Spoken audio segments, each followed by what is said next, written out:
तो अपना गुस्सा और क्रोध अपना फेंकोगे, तुम तो वही काम करोगे। लेकिन वहां पहुंचने तक खुद भी साफ हो जाओगे, वहां पहुंच नहीं पाओगे, ना तो बुरा कर पाओगे आप। इतनी बड़ी तुम्हें मार पड़ जाएगी वहां से भगवान की तरफ से।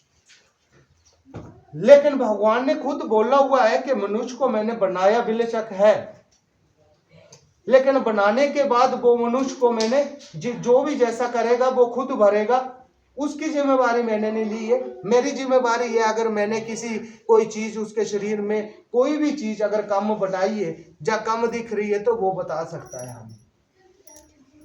तो भगवान ने किसी चीज को कम नहीं दी है, हाथ पैर हर चीज दी है। अगर कोई जामनू से अगर बचपन में जन्म लेते ही अगर किसी की टांगे जा, उसकी पूरे बाजू जा, कोई भी चीज शरीर काम नहीं करता है तो समझ लेना उसके अंदर साक्षात भगवान विराजमान होते, उसकी रक्षा भी वही करते हैं और उसकी सारी कार्य भी वही करते हैं, प्रभु उसी में छुपे रहते हैं। क्यों? कलयुग का प्रभाव इतना हो चुका है कि भगवान देवी देवताओं को अपने आप को छुपाना पड़ा था, और माँ भी इस वक्त अपने आप को छुपाना पड़ा था। हमें वो देख रही है पर हम उसको नहीं देख सकते, क्योंकि कलयुग का प्रभाव कैसे बढ़ा कि 7 लोग थे कि पाप का पता ही नहीं था, चालाकी और बदमाशी का और बेईमानी का किसी को मालूम ही नहीं था। जे तो उनके दिमाग बुद्धि में कभी आ ही नहीं सकती थी, 7 लोग थे। लेकिन जैसे जैसे इंसान ने शैतानी और बेईमानी और चालाकी को शुरू कर दिया पकड़ना, तो वैसे वैसे कलयुग का प्रभाव भी बढ़ना शुरू हो गया, उसका राज बनना भी शुरू हो गया जहां पर। और वैसे वैसे ही सतयुग का जो है वो सत कम होता गया और कलयुग का प्रभाव बढ़ता गया। लेकिन वो आया कहां से? हम लोगों ने खुद बनाया हुआ है।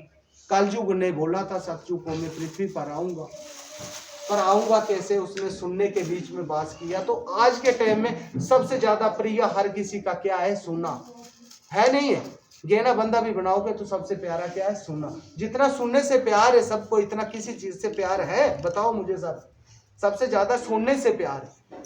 लेकिन सुनने के बीच में ही सतयुग में कलयुग ने वास किया था, तो फिर अपना राज कलयुग का बनाया था, क्योंकि सतयुग जो मुकुट था, सिर के ऊपर ताज था, उसी के ऊपर वास कर दिया था सतयुग में। तो फिर सतयुग से भी उल्टे सीधे काम होने लगे, तो वो इसी के प्रभाव से दुनिया भी उल्टे सीधे काम करने लगी। तो कलयुग का बढ़ावा बढ़ता गया और बेईमानी बुराइयां भी बढ़ती गई, और बढ़ती बढ़ती आज इतना जहां पहुंच चुका है आज का टाइम के, वहां हजार वर्ष साल इंसान की आयु होती थी, और आज के टाइम में कितनी रह गई है? सिर्फ 100 साल और 50 साल। लेकिन इस वक्त भी नौजवान के लिए कितना खतरा है कि उनको ज्यादा पता भी नहीं चल रहा है कि उनके साथ कुछ न कुछ घटना घटती जा रही है नौजवानों के साथ। और कईयों के माता पिता को बच्चे नहीं देखते हैं कि संस्कार क्या होता है, क्योंकि बच्चों को पता ही नहीं है। कई बच्चे बेचारे परेशान हो गए, जिनको नहीं संस्कार मिला होगा तो वो नशे में हर चीज में पड़ गए।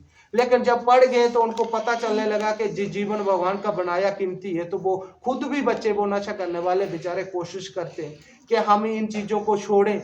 लेकिन वो बेवश बेचारे, वो कैसे छोड़ सकते हैं? वो छोड़ नहीं सकते, मुश्किल हो जाता है उनको छोड़ने के लिए, क्योंकि वो गलती किसकी होती है? माता पिता की। उनको बच्चों को बचपन से वैसे संस्कार देके और वैसे ही आगे बढ़ाना चाहिए, वहां तक पहुंच नहीं सकते।